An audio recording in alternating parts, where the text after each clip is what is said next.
সকালে বাসা থেকে বের হয়ে পড়ে গেলাম মহাবিপদে। যাকে খুব কাছে যত্ন করে কাছে রাখা দরকার তাকেই ফেলে চলে আসলাম। আসসালামু আলাইকুম, সবাইকে ওয়েলকাম জানাচ্ছি আমার আজকের ভিডিওতে। সকালে উঠেই যেন শরীর আর মন দুটোই জড়িয়ে গেল। পুরো রাতে বৃষ্টির পর যেন খুব শীতল একটা সকাল। এতদিনে তীব্র গরমের পর পৃথিবী যেন আজ পুরো গা ভিজিয়ে যেন ঠান্ডা হয়েছে, সাথে আমাদেরও ঠান্ডা করেছে। আসলে আমরা প্রকৃতির বাহিরে শান্তির জন্য যত কিছুই করি না কেন, আল্লাহর দেয়া রহমতের কাছে সবই তুচ্ছ। তো যাই হোক, সকালে উঠেই বৃষ্টি দেখেই খিচুড়ি রান্না করেছি। আর যেহেতু উশিকার ড্রয়িং ক্লাস ছিল তাই ওকে সবার আগে নাস্তা খাইয়ে ক্লাসে দিয়ে এসেছি। এখন ডিম ভাজি করে নিচ্ছি আমাদের নাস্তার জন্য। আসলে যখন উশিকাকে নিয়ে স্কুলে যাব তখন মনে হলো আকাশটা পরিষ্কার, তারপরে ভাবলাম যেহেতু বৃষ্টি হয়েছে আবারও বৃষ্টি শুরু হয়ে যেতে পারে, তো ছাতাটা বের করে সামনেই রেখেছি যেন ভুলে না যায়। তো আমরা যখনই বের হব তখনই উদ্রিকা ঘুম থেকে উঠে আমাদের সাথে যাওয়ার জন্য কান্নাকাটি শুরু করে দিল। তো কি আর করা, ওকে রেডি করে বের হলাম ঠিকই, কিছু দূর যেতে বুঝতে পারলাম কত বড় ভুল করে ফেলেছি। আসলে বৃষ্টির দিন যদি আপনি ছাতা ভুলে যান তাহলে এটা ভুল না, এটা হচ্ছে মহা ভুলের মধ্যে পড়ে। তার উপর বৃষ্টি দেখে রিক্সাও পাওয়া যাচ্ছে না। আসলে নিজেরা ভিজে গেলেও তো সমস্যা নাই, কিন্তু বাচ্চাদের তো আর ভিজানো যাবে না। কি আর করা, 2 মিনিট যাওয়ার রাস্তা 15 মিনিট রিক্সার জন্য দাঁড়িয়ে থাকতে হলো। যাই হোক, আমাদের সকালের নাস্তা করা শেষ। এখন বাজার থেকে আনা ঢেঁড়সগুলো ধুয়ে নিয়ে ভাজির জন্য কেটে নেব। আমাদের বাসায় ঢেঁড়স বেশিরভাগই ভাজিই করা হয়। ঢেঁড়সের কিন্তু ভর্তা, শুটকি দিয়ে রান্না বা মাছের ঝোলও কিন্তু ভালো লাগে।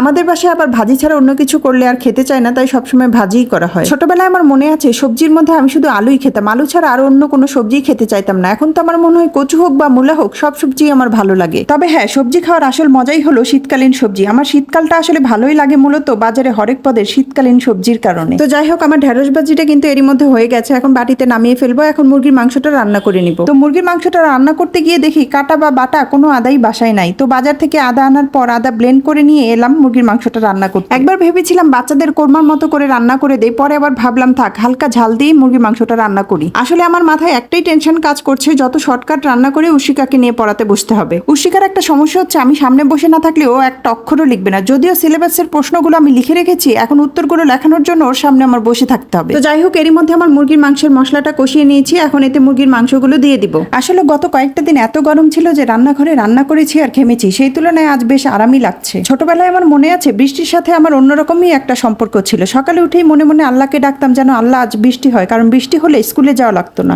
মাঝে মাঝে আল্লাহকে ডাকতে ডাকতে তো বৃষ্টি চলেও আসতো। এই জন্য ছোটবেলায় আমার মধ্যে একটা বিশ্বাস চলে আসছিল যে আল্লাহকে আমি ডাকলে আল্লাহ আমাকে সব দিবে। পরে যখন কয়েকবার ডেকে আর উপর আল্লাহ সাড়া পাইনি, তারপর গিয়ে ধারণা বদলেছে। এখন এইসব ছেলে মানুষের কথা মনে পড়লে একা একাই হাসি। তো যাই হোক, এরই মধ্যে আমার মুরগির মাংসটা হয়ে গেছে। এখন উপর থেকে একটু ভাজা জিরে গুঁড়ো দিয়ে নামিয়ে ফেলবো। মুরগির মাংস বা যে কোনো মাংসে আমার ভাজা জিরের ফ্লেভারটা খুব ভালো লাগে, তাই দেখা যায় সবসময় না হলেও মাঝে মধ্যেই আমি এই গুঁড়োটা ইউজ করি। তো যাই হোক, এরই মধ্যে বিকেল শেষে সন্ধ্যা হয়ে গেছে, তাই আবার রান্নাঘরে এলাম সন্ধ্যের চা বানাতে। শীতে আর এরকম বৃষ্টিতে কিন্তু চায়ের টেস্টটা যেন একটু বেশিই পায়। তো চা বানাতে বানাতে আজ আপনাদের কাছ থেকে বিদায় নিয়ে নিচ্ছি। পুরো ভিডিওটি দেখার জন্য এবং এতক্ষণ সাথে থাকার জন্য সবাইকে ধন্যবাদ। কথা হবে নতুন কোনো ভিডিওতে, সে পর্যন্ত ভালো থাকবেন সবাই। আল্লাহ হাফেজ।